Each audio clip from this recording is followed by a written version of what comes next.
when you give, you're actually giving to yourself first. That you're actually serving yourself first. Now that might seem strange. This is charity. It's giving to others.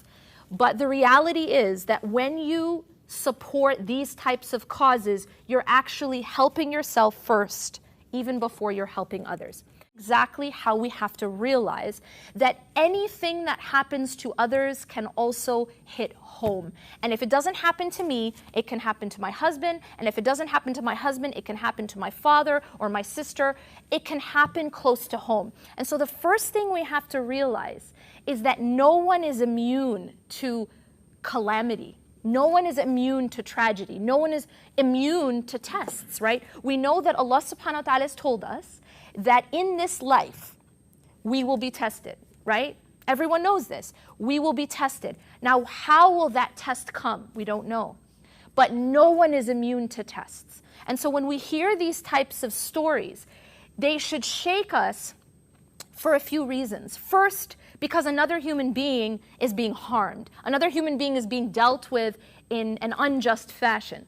But there's another step that we need to realize, and that is that could be my family. And I want it to come home, and the reason I want to bring it home is because essentially human beings are motivated by one thing, and this is all human beings, regardless of faith, regardless of where you were raised, regardless of how much money you have. Every human being wants self-preservation and the preservation of their family. They want safety, yeah? Every human being wants well-being and happiness, and every human being wants to be protected from harm. Regardless of faith, that's what we all are motivated for, right? The Prophet ﷺ said that no wealth is decreased through sadaqah. Do you know that's very, very deep? No wealth is decreased through sadaqah. So you're not losing your money when you give it to Allah. But I'm going to tell you something else. I'm actually going to tell you that you increase your money when you give it for Allah's sake. That's really interesting phenomenon. You know this concept of investment banking, investments, right? I don't know nothing about it, right? But if I were up here and I was an investment specialist, I would tell you, look guys, you put this much into investment and you'll grow your money, right? But there's like certain things. Now you guys are adults, so you can maybe understand that concept.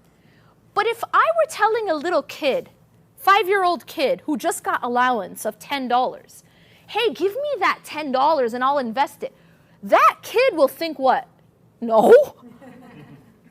Why? Because that kid thinks they're losing that $10. You guys understanding? Why? Because the child doesn't understand the concept of investment. If it's not in my hand, it must be lost. That's what the child thinks. Sometimes we have that same understanding of money. We don't realize that when you give for Allah's sake, you are investing that money. You're not losing it. You're not losing it. In fact, the only money you're losing is the one that you're keeping in your bank, because eventually you're going to your grave and that money is not coming back with you. It's the money you invested with Allah that comes back to you.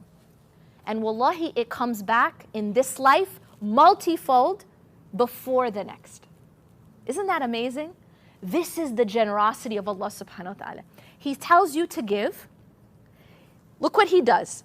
He tells you to give. First, He gives you happiness just by giving, right? He gives you happiness. It feels good to give. In fact, it's one of the most reliable ways to be happy is to give, is to serve. And not only does He make you feel good, He will give you back that money in this life, not the same, but multiplied. And that's a promise.